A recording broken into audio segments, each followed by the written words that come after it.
Hello, hello, hello, everyone, faithful audience of Thursday Night Live. If it's 7:30, if it's Thursday night, it is Broken But Not Wasted Ministries with Thursday Night Live. Today, I have a very, very, very special guest, and she's not any stranger to this platform. Although we are doing it virtually now, 2 years ago, she was on the same platform that was an eternity ago. All right, on October 9, 2019, we were on a physical set, and she had given us so much information and shared her story, how she survived breast cancer and so on and so forth. Tonight we are having her again, and I am so excited. I am blessed to have her on this platform. It is none other than Dr. Cynthia Archibald. I am so happy. She was my keynote speaker, my guest, my honored guest speaker at the release of my book, Broken But Not Wasted. She did a fantastic job, and we are just staying connected for the glory of God. So, without any further ado, let me just read you a tad bit of her personal statement. All right. Dr. Cynthia Archibald is currently an associate professor at Florida Atlantic University of the College of Nursing and coordinator for the Broward Davie campus. For the past 11 years, Dr. Archibald has conducted HIV/AIDS prevention research among African American, Afro Caribbean populations.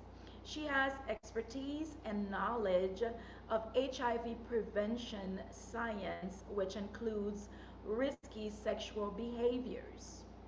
More recently, she has taken her work in HIV population to Jamaica and providing HIV research mentorship, strengthening the research capacity at the University of the West Indies in Jamaica.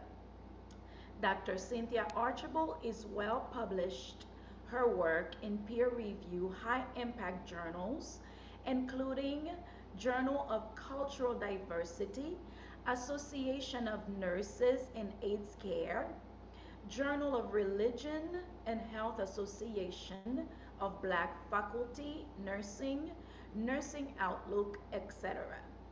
And she has received multiple funding support from CELCON, FNA, AIDS Care, and NIH, NINR. Dr. Archibald has taught at all program levels of nursing at FAU University.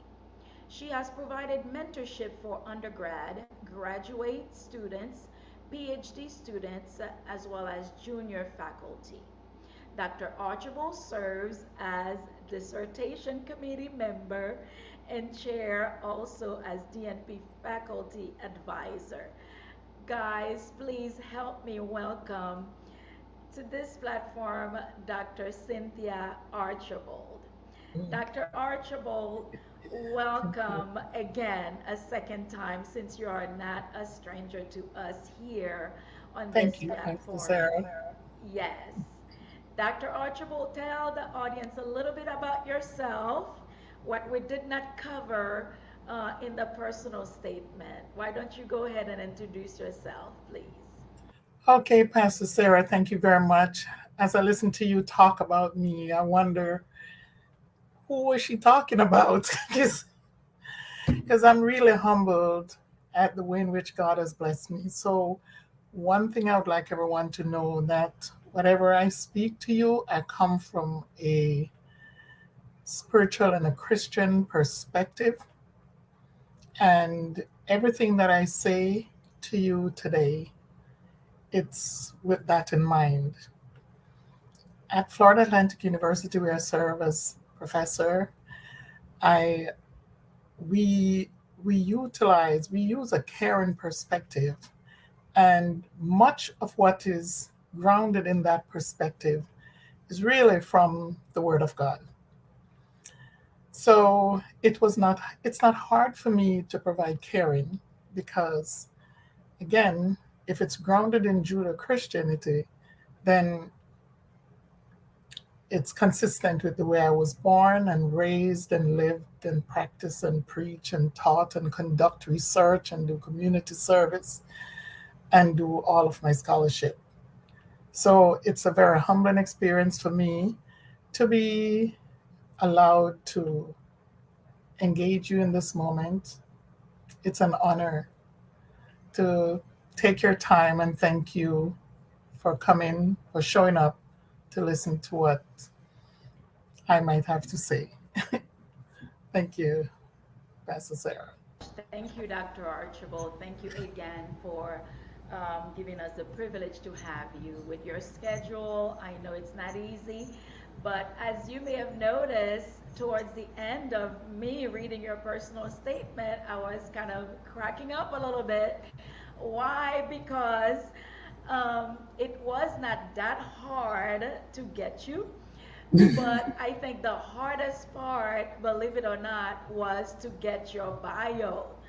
And I'm like, oh my God, how are we gonna do this? Because you were saying the bio, you cannot provide like a short version because it is so extensive, and I can understand it. I'm like, oh my gosh, I have her.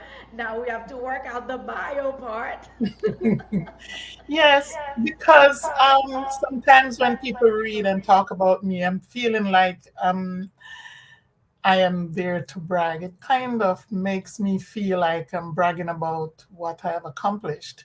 And the Apostle Paul said in Philippians chapter 2, the only thing I have to boast in is the cross. And, what things were counted gain to me, those I counted as loss. And I had a really good experience when I was going to defend my dissertation years ago when the words of an old hymn my grandmother used to sing, and my husband sings it all the time at church, when I survey the wondrous cross. So everything I say and do is really grounded in the goodness of God and what it is, what He has done for me, and how He has led me this far. Because, I came from Jamaica with nothing, $250 and a mission and a vision for myself going in the leading of the Lord. And He has brought me from a student visa, and now I get to sit at national health decision making table. It is only the blessings of God. It's not because of my intellectual savviness, because people with equal or more education are on the street, homeless, and all kinds of things. So it is just the mercies of God, you know, Amen. Lamentations And 3:20, may you I know. add, please, that you are looking absolutely beautiful, well Thank rested, you. and you are glowing with the glory. You are absolutely glowing with the glory of God. Thank Dr. you. Archibald, it's very good to have you again on this platform. And once It's my again, honor. thank you so very much It's my for honor. your time. Now, it has been estimated that worldwide, um, in 2020, we are here to talk about breast cancer because October is Breast Cancer Awareness Month. Hmm. And we'll be talking about breast health as well, not just Yes, indeed. the sickness, the illness part, but as health for the breast, we want to cover that. So in 2020, there were about 2.3 million women diagnosed with breast cancer, and 685,000 deaths have taken Hmm. place globally. Okay? And at the end of 2020, there were 7.8 million women alive who were diagnosed with breast cancer in the past 5 years, which makes it the world's most prevalent cancer, according to the World Health Organization, WHO. All right? Hmm. So breast cancer is, it occurs in every country on the face of the earth. So, Mhm. and might we add that no one is exempt, although some might be at higher risk than others. Yes. Dr. Archibald, we know that you are a breast cancer survivor. Look at you. Hmm. Thank God for life. Yes. My Please, God. I know some of the viewers were with us back an eternity ago, 2019, before COVID, right? Right. October 9, 2019. And Mhm. some of them know your story. Please tell us a little bit for them, those new viewers who did not know about your story, your journey on how you were diagnosed, your treatment, and the now of you. Will you do that, please, Dr. Archibald? Sure, and I'll try to do it in about 5 minutes or 7 minutes at the most. But I was always careful and conscious and try as hard as I can to stay healthy. After all, I'm a healthcare provider. I teach people how to take care of themselves. I get on people who I know who are not taking care of themselves. And so when I was diagnosed in 2008, I um, I just happened to go to the doctor. I was supposed to go to South Africa to do my work with HIV. And I was supposed to go that summer. And then I just said, well, let me go to my doctor and see what I what what test or what did I need to do before I go. And this was like in March I went and she said, well, you just did your mammogram, so you don't need your mammogram until, you can do it when you get back. And I just insist and say, can we do it now, just in case, then I can always go. And then I can start doing my breast examination every March after that.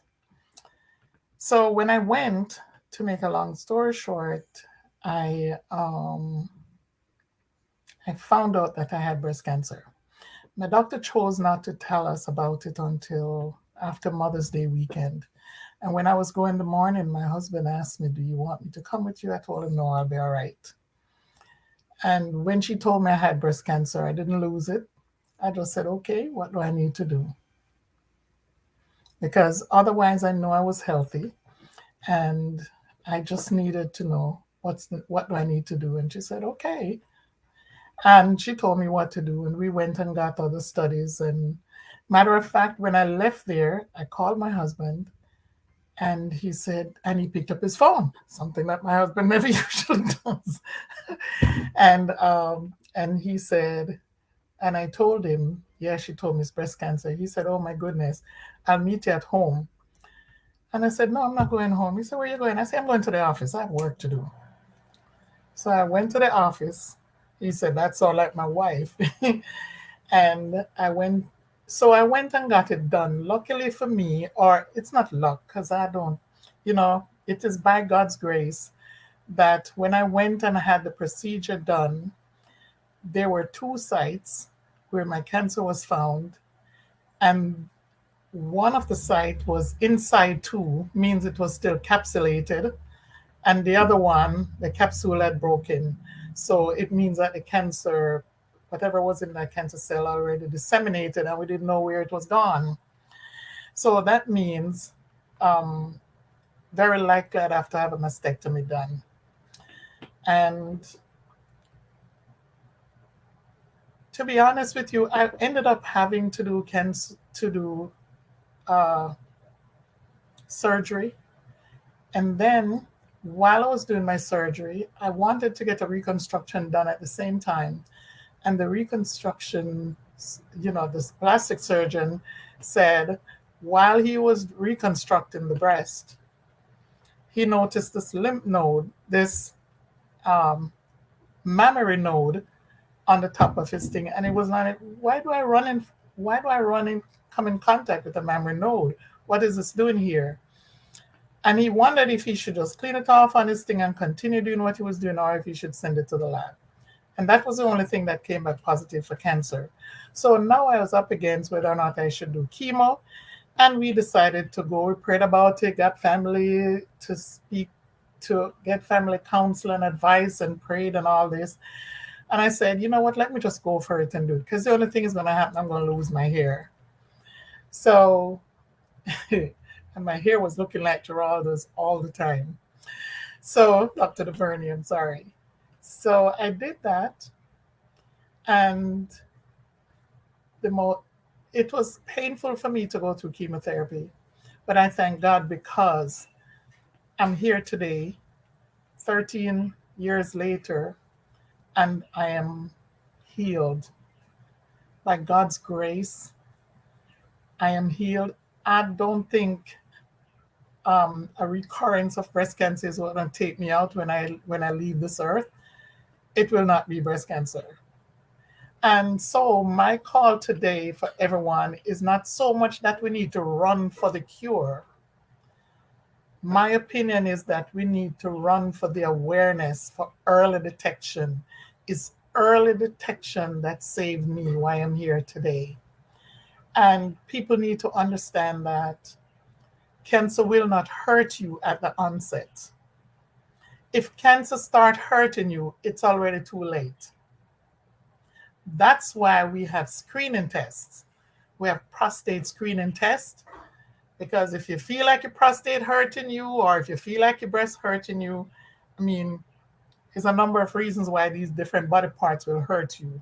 But whenever cancer is hurting you, it's really end stage. Um, so that's what I urge women to do. Stay up on top of your health. And I grew up in Jamaica hearing what you don't see won't hurt you. You're right. It won't hurt you. What you don't see and what you don't know might kill you. That's why you need to get so. I'm a living example. And to be honest with you, my daughter in law was 33 at the time, and she was going through breast cancer at the same time I was going through treatment, and she succumbed to it. So my family was in utter disrepair when, here is one going through treatment, and this young girl at 33 years old, she succumbed to it. So it was really a difficult time. But I never took a day off from work. I never took a day off from work. I did my chemo and I came back the following day. When I was doing radiation, I drove myself to radiation. I decided I'm not going to make somebody take me there every day and everybody had to take off time. I drove myself to radiation, went to the office, and then I come home and just go to bed. I did 27 treatments, and meanwhile, my family there, everybody wanted, but I just insist that I wanted to do it. And like Dr. Duvernay saying, you are a true fighter. You are a fighter. I had some I have strong supporting people behind me. That's what I was gonna ask you. I know you are a spiritual individual. You love God. You are in ministry. You are a woman of God. I was Mhm. going to ask you what What do I think? permitted you, Yeah. what was the Okay, so Dr. strength. Sarah and Dr. Dur, I'm going to speak to this in a different way, maybe not what you're expecting, but this is what I honestly believe. Um, we have prayed for people, and people have succumbed to the disease. Mhm. We've prayed for people, and they've been healed. As a scientist, it's hard for me to say that when somebody has an illness, pray about it, and God will deliver you. Then I didn't need to go to school. None of us needed to go and learn the science of prevention and understand how to disseminate this information to your population and let people understand that it's not everything that happened to you, you have to say the devil is a liar. He is a liar, but some of it is our responsibility. And and some of the some of what happened to us as people of color, it's all entrenched in the institutional kind of racism that affects people of color, marginalized group, people who are different, because systems and policies and things were not put in place with us in mind. Because when these things started, we were still enslaved. So, as a result of that, we end up living on the margin all the time. We end up having to suffer because it was not set up in a way for us. But and as a result, you have more people of color dying from it, at later stages more than our white counterparts. The Yes. Native American group, the Hispanic population, So, and people who don't speak the language. I mentor students who are doing their DNP projects, and they're talking with people who speak a different language. I had two students, one is Creole and one is Hispanic. They were working together on the project. And, I tried to show them, what do you bring to this table? And they couldn't understand that they brought their language, because the group that they were working with in Palm Beach, in, I forgot what county, what particular area, the people there were all either Hispanic or Creole. So I like, go for it and talk to them in your language. And people need to understand as well that when there are, like during this month, mammograms are available everywhere. Lots of universities are doing health fair and you get free mammograms. They're not going to ask if you're documented. They're not going to ask if you're a citizen or anything like that. Because whether you're a citizen or not, you're here and you need to get your breast health done. And that goes for anything too. It's the same thing with high blood pressure. It's the same thing. If you know that you're hypertensive, just take the medication. Hmm. If you want to drink some garlic tea with it, that's fine with me, as long as you take your medication. Right. Okay. I'm gonna ask you guys to share this broadcast because people will get a lot of information, which is what Thursday Night Live is about. It's just not, we're not on the platform just for spiritual matters, but we are also flesh and blood living on earth. So that's why we bring this broadcast to you on Thursday night. So, Dr. Archibald, I was going to ask you about minorities. You spoke about prevention. What else can be done? Because in the past decades, we know that the minorities have been, and I'm glad you brought up the language issue. We know in past decades the things have changed a little bit in the healthcare system, Mhm. where people of different backgrounds and language and level of educations, the healthcare system tries to, you know, bring information to them at their level in their own language. Mhm. So, what else can be done to bring, minorities in, besides educating them in their own language, putting out flyers in doctors' offices and wherever they go? What else can be done so we have a Yeah. lot more um, people of different races and to get on board? Yeah. Well, there a phenomenon that we use today called social determinants of health. There are other factors other than education. Education by itself doesn't change a behavior at all.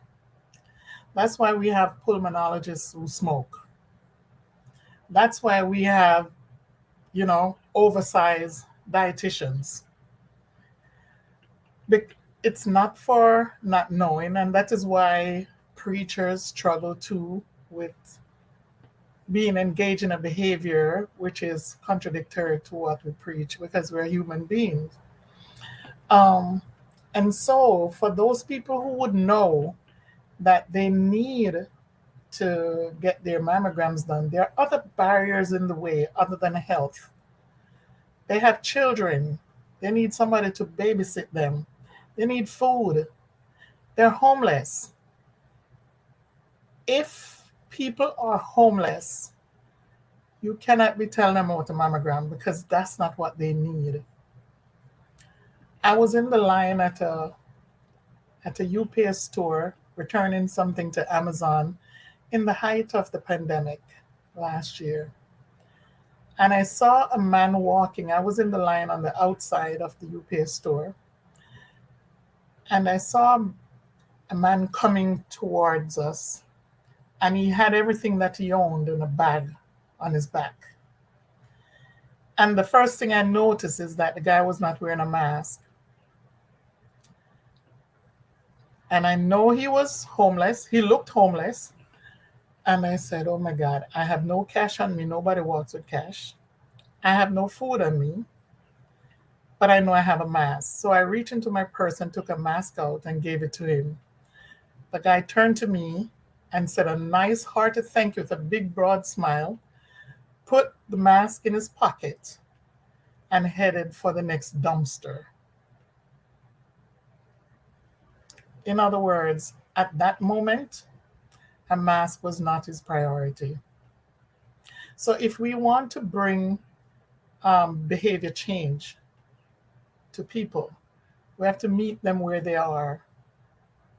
You have to see what matters most to you right now is what we say in our college. What matters most to you? Patient will be in the hospital, the patient will be crying, and you're thinking that the patient is crying because he or she is in pain or he doesn't want to be in the hospital and all that. When you ask the patient what matters most, they might tell you something that is so far removed from the current situation, you have no idea. So it's amazing the number of barriers. So what do we need to do really? The problem why women are not getting their mammograms done, it's because of the systems and policies that are in place that prevent these system and barriers that prevent them from doing that because they don't see that as a priority. I wish somebody is in the audience who could speak back to me. I'm seeing the thank you for the comments. Um, I don't speak French, but I figured the bonjour. I see. Yes, I see. You'll get Absolutely. that much. So, how does one know? How does Mhm. one know that how do people know that they are at high risk other than like genetic, factors? Oh, my aunt had this problem, she had breast cancer, or my mom or sister. Mhm. Let's say you never had any family Right. In my members. case, I never Right, had it. I right. don't have So, anybody in my family who had breast cancer. right. So how do you know if you are at risk of Okay. getting it? If you look at what the statistics say, if you're black, if you're Hispanic, you're living on the if well, it's not even the socioeconomic thing, you know, the socioeconomic factors only come into play when you're talking about accessing care. But it seems as if you're black, if you're Hispanic, you're Native American, any one of those minority groups, any opportunity you get, just check. Just consider yourself, it's like you're guilty until you're proven innocent. The opposite of how the law enforcement works. Just say, well, you know what? I'm going to check. It's better to check and not have it than to not check and turn up with it at end stage. Yes, absolutely. Well said. So let's talk about a little bit about breast health, Okay. Dr. Archibald. Yes. It's funny because as I got in touch with you around 7 o'clock, you said, okay, I'm just coming back from jogging. And I'm like, wow, she's doing it. She's doing some positive things to keep her healthy. So, talk Yes. to us a little bit about breast health. How does one keep, staying healthy, maintaining health overall, and specifically breast health?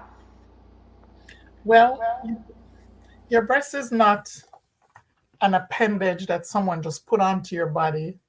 It is all connected. It is all connected to everything. So you do the best you can, in particular for breast health. Breast self examination, I have a little bird in here making up some noise, but breast self examination is not high up on the priority list for women over 40 anymore. They're just asking that the young women under 40 do their breast self examination, American Cancer. Um, you do your breast self examination, do it the week after your cycle so that you can get a true feel without any pain or without anything funny that might be related to hormones. So you do it the week after your period. And in that way, you will get to know your body. I was telling them at church last week and I was teaching breast health. I said, ladies, feel up your own breasts. Okay. And those of you married, help tell you husbands, help your wives to feel the breast, feel a lump in their breast. And the brothers in church love that. Um, so young people are encouraged to do their breast self examination so that they can know their body and they'll be able to recognize when something abnormal happens. If you don't know your breast, you won't know when there's a little lump in there. You need to go and get it checked. Okay. Um, so what do you do? Things like exercise, things like your diet. Avoid caffeine because a lot of women complain about um, lumpy breasts and all that, and usually the recommendation is for you to minimize your caffeine. I know that there will be people who are hearing this presentation, and as we talk about breast health, they might feel like, "Oh my God, my breast is hurting me," all because we're talking about it.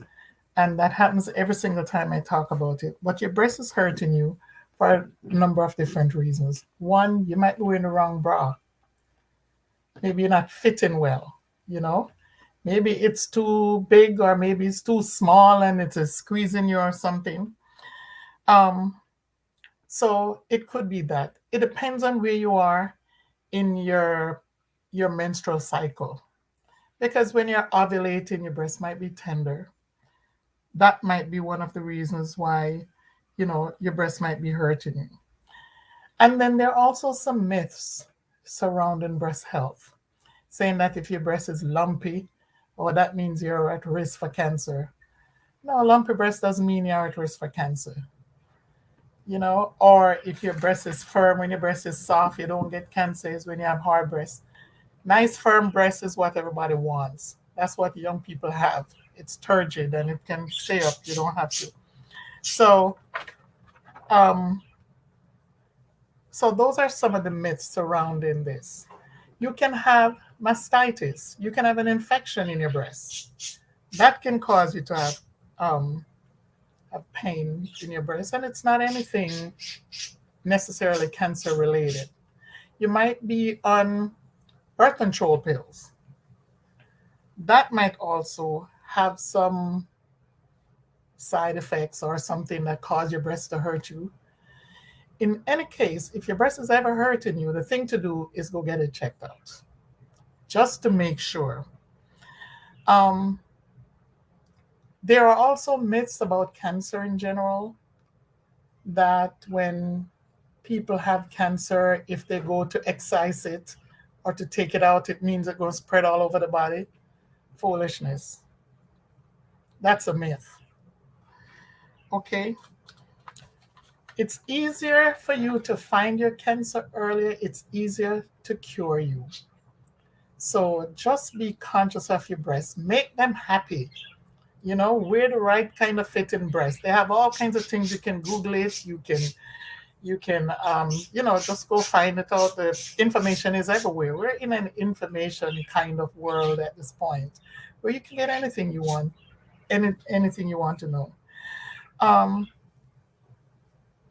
so if you're exercising and you're eating healthy, I don't believe that if you're eating burgers and fries every day and soda, you're gonna have a healthy breast. You will not have a healthy brain.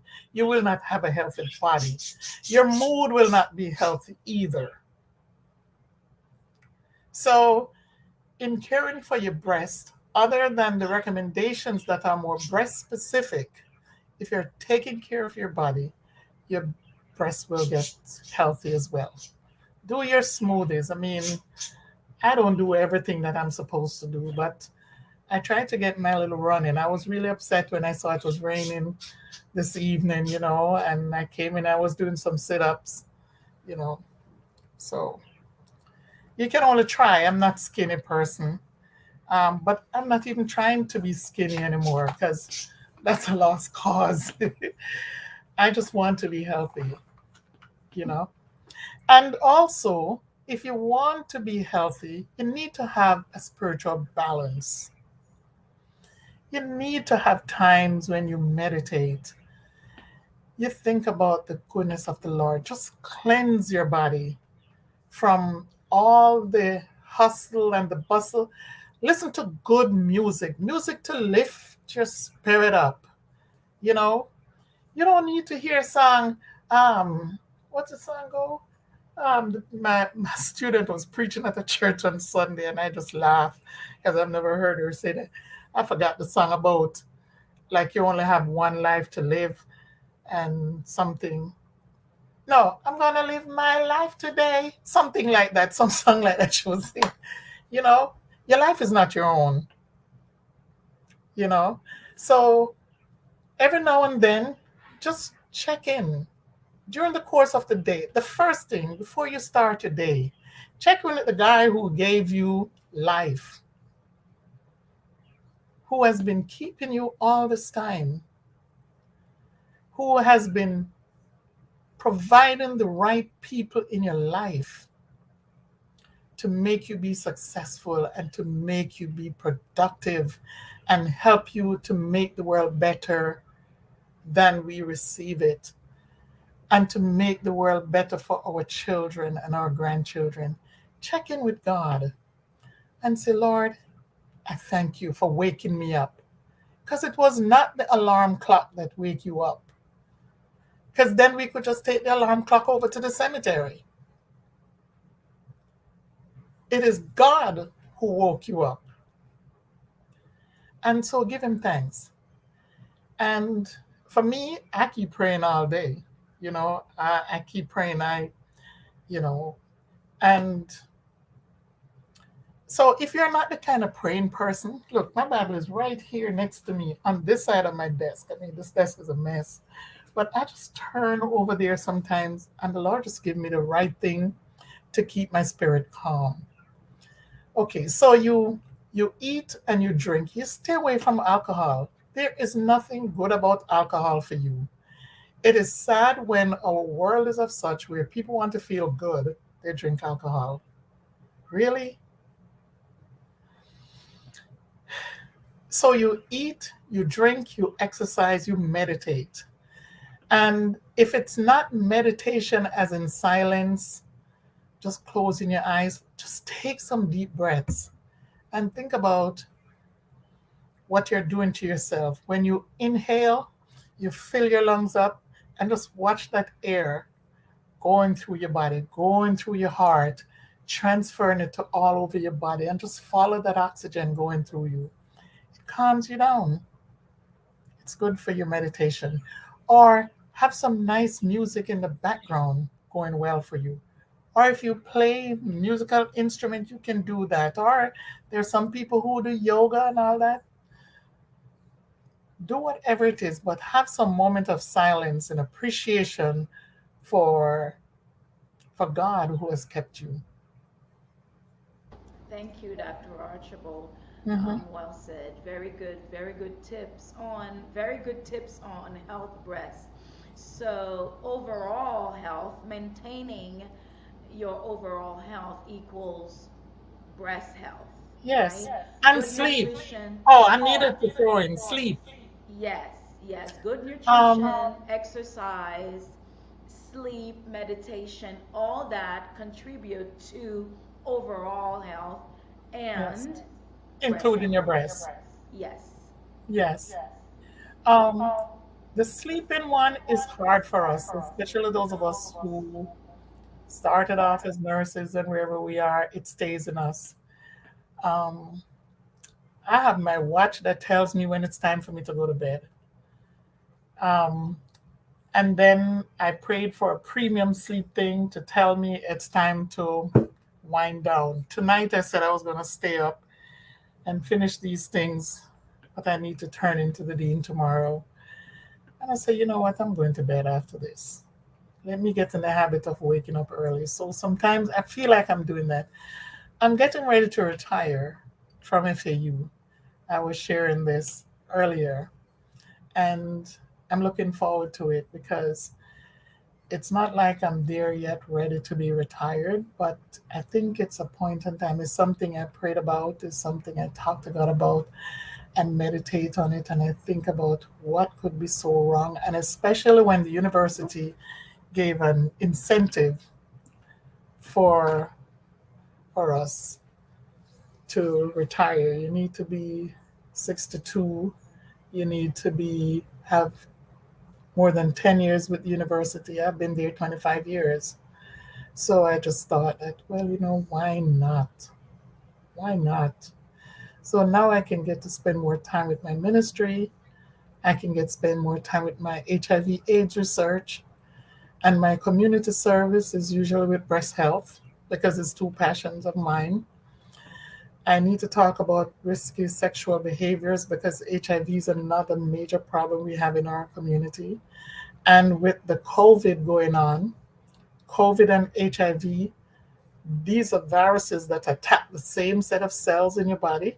So, needless to say, there's an intersection between COVID and HIV. And COVID just influenced everything else that goes on in this world today. You know, students have to be taken out of school so that they can get mental health break. It's just having a major mental health effect on people. I just recommend one of the things for you. Proverbs 15 just says that a soft answer turns away wrath. And especially during this time of COVID where people are on edge, ask the Lord to give you that soft answer so that whenever people are around you, they should leave your presence feeling healed and not hurt. And they might say it's the most stinging thing to you. Ask the Savior to help you, to comfort, strengthen, and keep you, even during these turbulent times. Right. And also reducing your stress levels. Stay away from stressful situation, right? Yes, Um, I mean, if you know that some environment stresses you out, all right, and you can prevent that, stay away. If you know that some people literally stress you out, right, and you mhm, can stay away. And like you say, make it your mindset to be meek, all right, to have a soft disposition, to have a mhm. level disposition, so you can neutralize whatever toxic effect that Yes, the stress can bring to your body, right? Because the indeed. higher your stress level, you are at high risk of catching anything. Yes.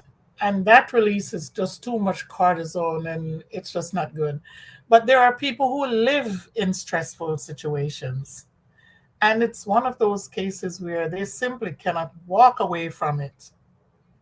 They cannot avoid it because it's in their house. And what do we tell such persons? Seek help, find somebody who you can talk to. And this is one of the benefits of being a member of a church. And, I'm not a preacher here, but I know I've been the recipient of what it means to have that blessed fellowship and communion with brethren.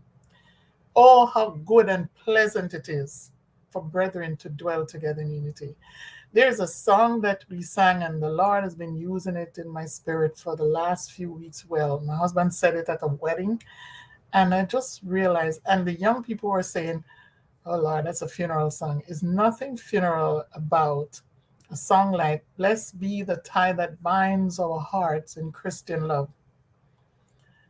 The fellowship, the tie that binds our heart in Christian love. Blessed is such a tie.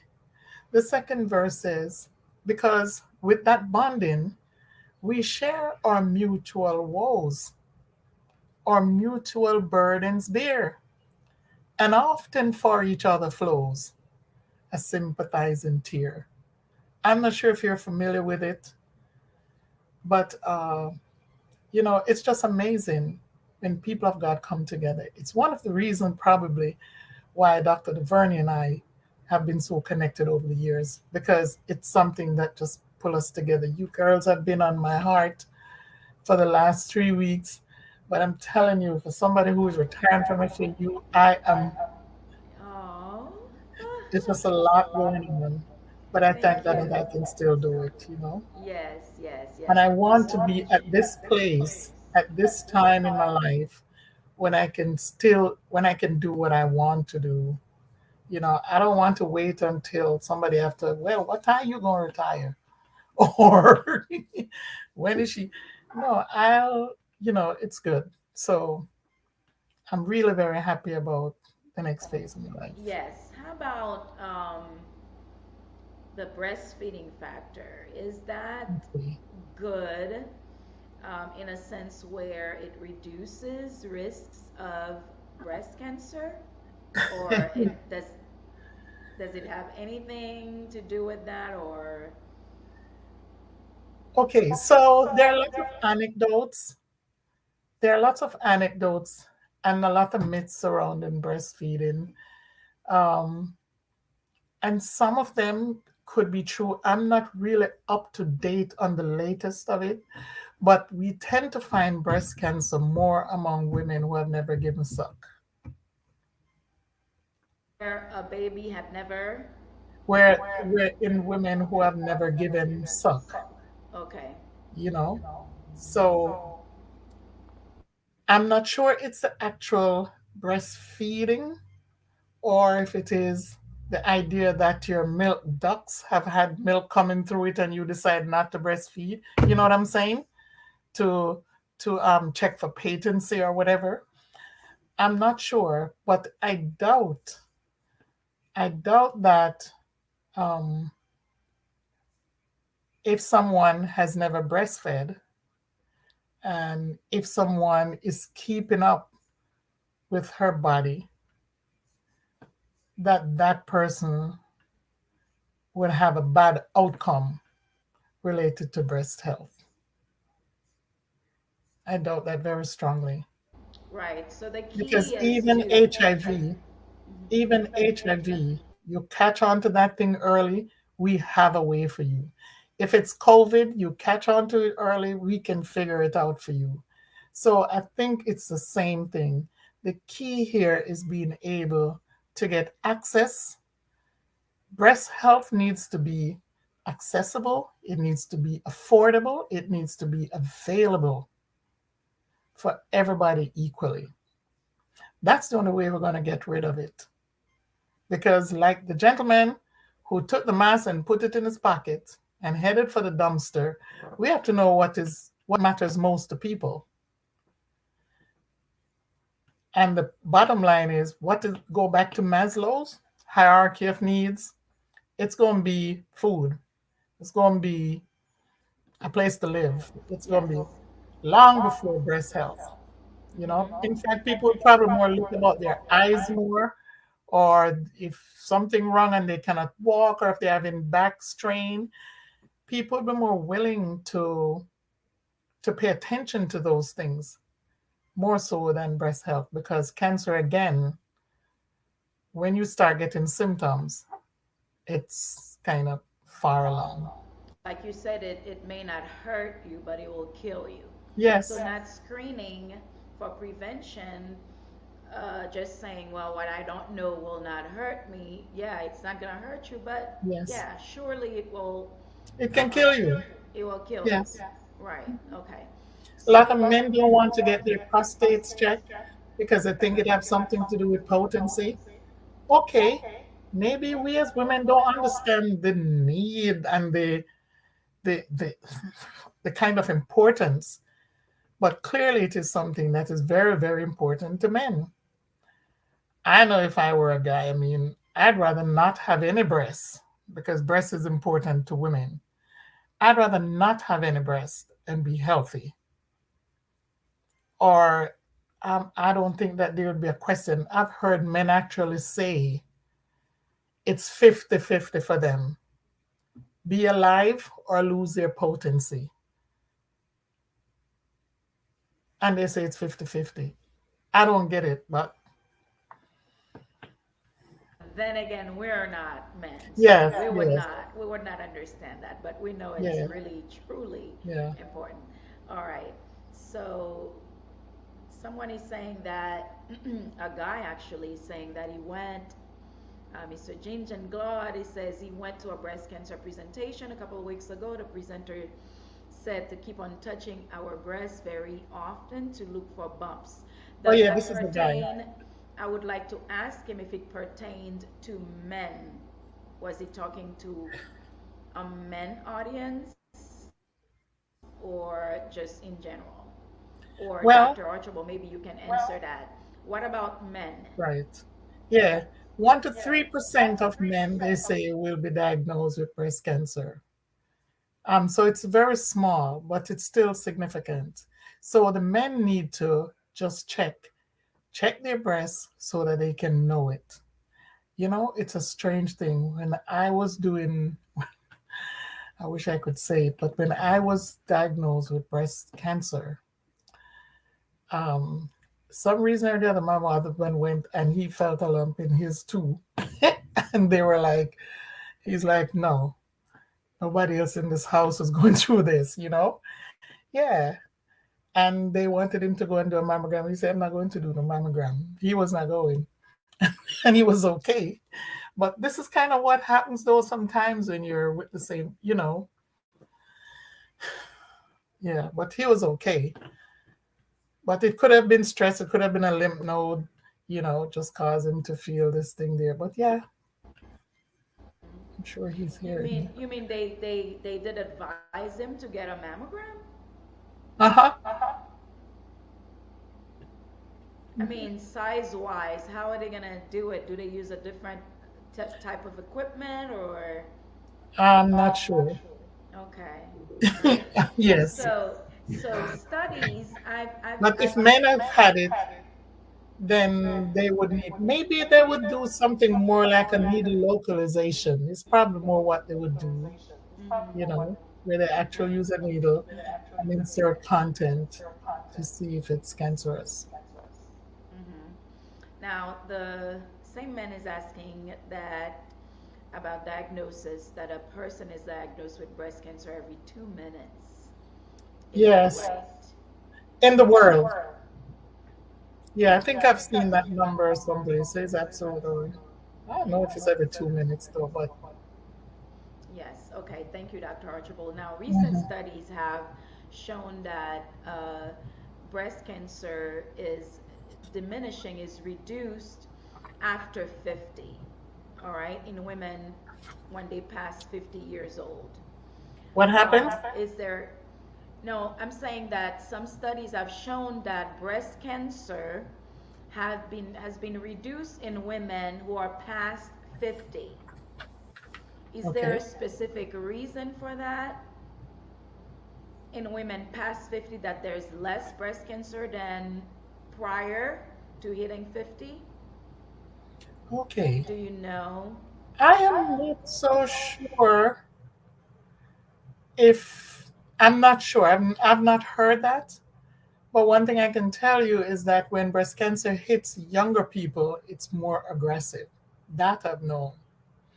Um, Over 50, there are some dates and times and frequencies that are recommended for women to get their mammograms. And I'm telling you, the mammograms have become so sophisticated that it's like if your breast cells are thinking about being cancerous, we can find it. You know, so it has become very sophisticated, very sensitive, super sensitive, and all kinds of different things are happening. All this kind of the imaging and all of this that they mentioned. So again, we're asking young people to really do the breast self examination and do it the week after your period. But then when you get older, at 45 is when they start, you have to get your mammogram done every year. And you do it every year until you get to be a certain age, and then they say you do it every 2 years. But pretty much. So I'm not sure why it would be reduced in women. I can look it up now, as a matter of fact. Hmm. You can go ahead with the next question. Let me look at this. Yes, I was going to ask you also, at what age should a woman stop getting mammogram? Well, I think they say like 85 or something like that. All the But way I to have some 85? fascinating women. Or 80 years old. But I've had some women around me, they say they don't want me to take it, but I want it. So they're not going to deny anybody, but it's You just mean not all the way recommended. to 85, Dr. Yes, I Archibald? think yeah, that was what I heard the last time. Let me look That's at a long American time. Cancer. Yeah, yeah. Okay. Yes. All right, you can ask another question. Okay. How about after menopause? Is there a link between breast enlargement and breast cancer Well, during menopause or after menopause? yeah, I don't know that. Let me look at this 1 second here. Let me look at what American Cancer is saying about that first one about women being under 50, over 50 being breast cancer among women under 50, right? That's what you said? Over 50, that's less risk to get breast cancer or reduced rate. Yeah. I have to give this to you because I hate to come on this while you're there waiting. Okay. Um,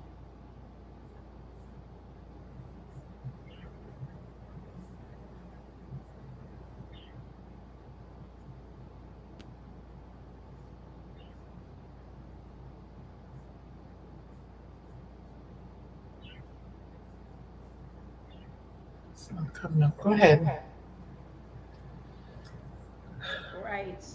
So, um, breast enlargement, is there a link between that and breast cancer? Not really.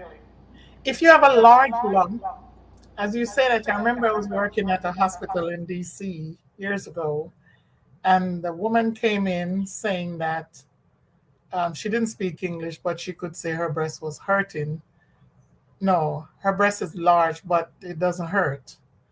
When we open her gown and look at her breast, you could tell that it was hurting because the lump was that large and it was so much larger than the other side. If you ever see anything asymmetrical on your body, go and get it checked out.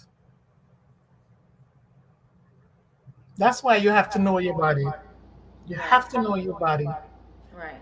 If you notice something looking different, and when you go to the bathroom, you need to turn around and look, see what came out of your body, because it could tell you a number of things. So in this case, when she opened her sweater, we could tell it was cancerous, as a matter of fact. It was cancerous. But she was telling us it didn't hurt, it just larger and she wanted to. But she was just saying that to comfort herself that it wasn't bad. So again, if you notice a lump, if you feel a lump, it's going to be larger. But people with large breasts, well, they would probably be at more risk because it's more breast tissues with the potential, to grow, for one of them to grow into a cancer. Just enough, just because they have more breast. But I wouldn't tell women, go get your breast reduced or get a breast reduction um, to prevent cancer. Because people with small breasts do have cancer as well. Yeah. I lost you. I'm not hearing you. I think I was on mute. So I'm saying I don't think we have any more questions. Anything else that you do want to share with us before we split for the night? Yeah, I just want to tell people to let the world know that God gave you this body. Take care of it. Do the best thing that you can. When God put Adam and Eve in the garden, he told them to dress it and take care of it. This body is a temple of God. And so do the best you can, because yes, we know that we believe that when you die, what will happen. But for right now, do the best you can. Eat as healthy as you can. Use the opportunities that you have to stay, keep moving. Drink a lot of water. Get a lot of sleep. Work hard and serve your God. And keep your body clean. Yes. Take a shower. Brush your teeth.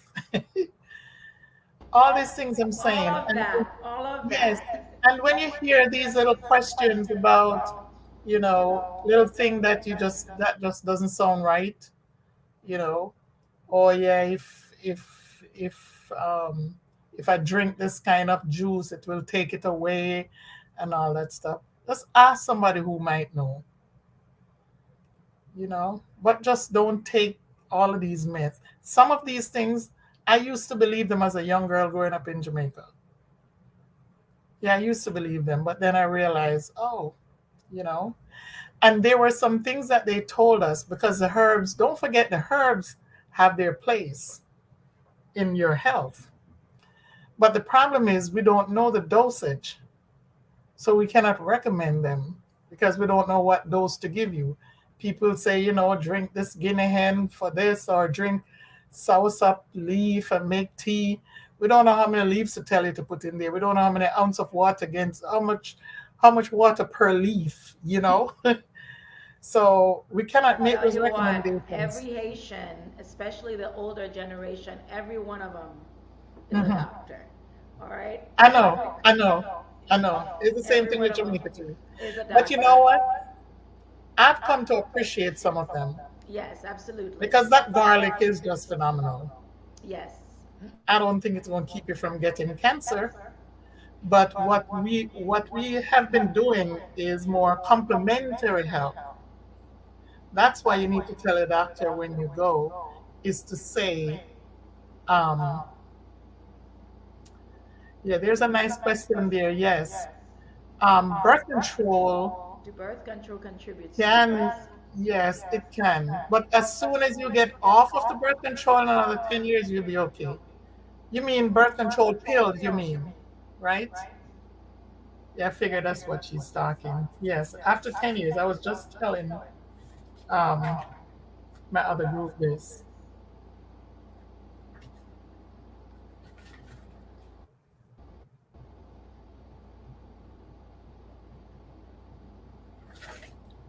I am looking for it. Yes.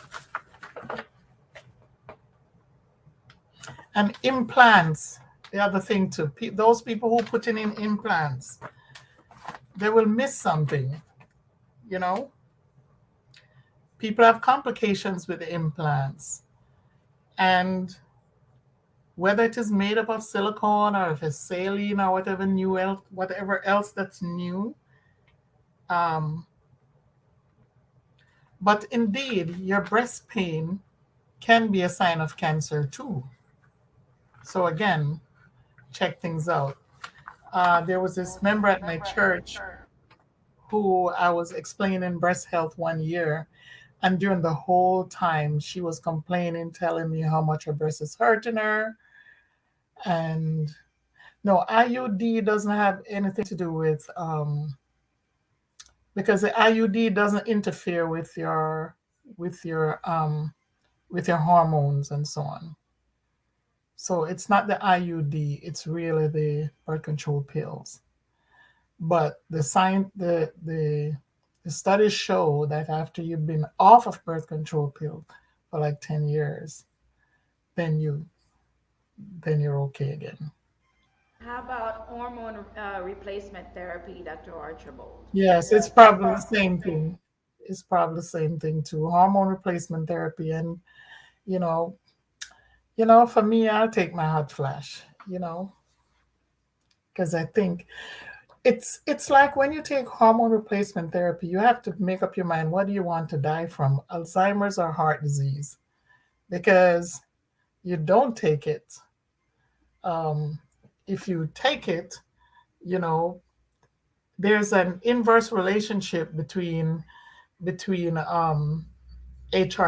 and Alzheimer's, and the same thing with heart disease. So it's like you'll be on HRT, um, hormone replacement therapy. You'll be having period until you forever, but you won't have hot flash. Um, so you come off your and then your mind will be intact. You won't have a Alzheimer's problem, you know. But then if you're not on it, then there are other things that you end up having. There are other. I'm sorry, I just got distracted. Something just came up for what I was looking for. But then you don't take the hormone replacement therapy, and you have all of this hot flash and uncomfortable, and whew, I mean, I'm turning my fan on and off the whole time I'm here. I'm just turning it on and off. You know, you're in the house, we keep the AC on all night, and by 12 o'clock I'm kicking off the sheets and I turn the AC up higher, and but I'm not taking another medication. I'm not.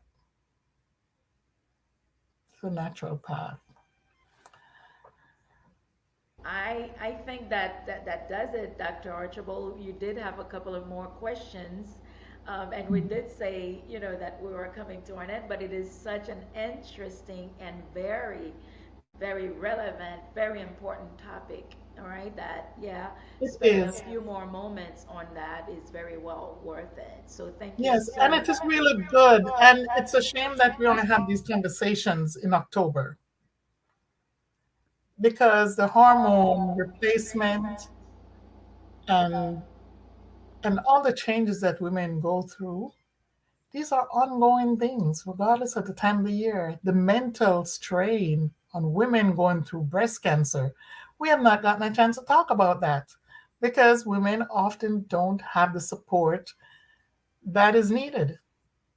The only Very true. time I was able to cry when I was ill is at night when everybody's sleeping and I have to make sure that I don't blow my nose or something like that and wake up because somebody's going to be up and what's going on. Right. I was just blessed with that kind of company. People were coming in to stay with us on shifts, and and my son was just organizing and say, well, oh, mom, this person's coming this time and this one is leaving on this day. Therefore, I'm like, whatever, So that's a real blessing, you know. When we went the first time for my first chemo experience, there was a woman sitting in the doctor's office with us. And, my husband thinks that I can look on people and say what's wrong with them. And he was asking me questions as if I know the lady. And I said, I don't know, you know. And he said, but she's here by herself. I said, yeah, that's what I noticed. So we waited long enough to see if somebody was parking the car, and we couldn't stand it anymore. So he said to her, are you okay? And she just burst out and told us that, yeah, she's going through this thing. And the only support she has is her 85-year-old father. And she had a cardiac monitor that she was walking with, and he was asking me what that is for. I said, well, maybe for they just want to make sure that her heart can handle the chemo that she was going to get, so she gets it, you know. But it's just so frightening to hear the conditions under which people live. And if there's somebody who can just take some dinner to them one day, or take some soup, or just be on the phone to talk to. But there are lots of support around, people who you can talk to, and people who can refer people needing the help to get help. But especially those of us from the islands, we are not very open to share what's really bothering us with perfect strangers. We And don't do even that. So we within the suffer in church, silence. not just with perfect strangers, even within the church, some people will have you pray for them, but in not knowing what you're praying for, they will withhold the information. Well, pray for me, pray for me, pray for me, but you don't really know what you're targeting, what you're praying for. So yeah, there Mhm. is that level of secrecy Yes. amongst island people. Yes, we are on And I that. think it's an island thing. Yes, I yes. think it's an island thing because I went to an African American church when I was in DC, and I hear some testimonies that just blew my mind. Mhm. There is no way, if I were in that situation, I couldn't bring myself to saying it, Yes, but yes. it's just out there for them. We'll have to have you back for HIV. All right, Yes, Dr. please. Archibald, I would really, really, the team and I would really love to have you to speak on HIV, which is Yes. it's right up Yes, your I'm not alley. That's your expertise. So we would love to have you come back to sure. talk to us about HIV and the progress that science. Because I remember years ago, people used to take patients used to take like so many pills, right? But we're Oh, not yeah. gonna get into that. When we Yes. get to that point, we'll have Yeah. you come back and you'll get into Well, it. actually, the problem with HIV, really, without even going into it, it's not even so much a number of pills that that is preventing people from getting the desired outcome that we want. It's really the stigma. Yeah. The stigma is what making them homeless. It the stigma is why they are not being able to be virally suppressed. The stigma is why they will not access healthcare Mm-hmm. because they're just afraid. I mean, there are people who we have to give them their medication in a blood pressure medication bottle Mm-hmm. Yes. because if their family knows that, because it's still being seen as a gay disease. So yeah, we can talk about that. I can talk about forever. I know you can. I know you can. And we are looking forward to that. Okay, Dr. Archibald, Okay, take I care. am going to let you have some rest. Tomorrow is Friday, right? And let's get together, you know, and let me Yes, know what day you're available. So we'll get sure, together. All right. sure. Thank you so much, Dr. Archibald, for Thank you. being My here. You've pleasure. been so gracious, and may God bless you. It was such a wonderful time spending with you when you share all this Thank knowledge. you. All right. God bless you, Dr. Thank Archibald, you. and good night. Thank you Good night. so much. All right, guys, this is it. Thank you so much for being with us tonight on Thursday Night Live, Broken But Not Wasted Ministries. This is the end of it, and I hope you guys were sharing all along. You were liking all along. You were making comments. We did have a few questions, but you guys are kind of quiet these days. I don't know what's up, what's going on. But anyway, all is good. God is good all the time, and all the time, God is good. And I'll see you in the morning. I've been having some difficulties with um, technology and so on and so forth, but it's all right. So we'll see you tomorrow morning, God willing. May the Lord bless you. May the Lord keep you. May the Lord make his face shine upon you. May the Lord grant you his grace. May the Lord turn his face towards you. May the Lord grant you his peace. In the mighty, most precious name of our Lord, our Savior, our Redeemer, soon to return King, Jesus Christ of Nazareth. God bless you guys. Good night. Thank you so much. Oh, wow. Counselor Bonnie was with us tonight. God bless you. God bless you. Bye bye. Good night. Good night, Miss Theodore. God bless you. Good night, Dr. Duvernay. Yes, good to have you. Our brother Jen Glode. God bless you. Good night, everybody.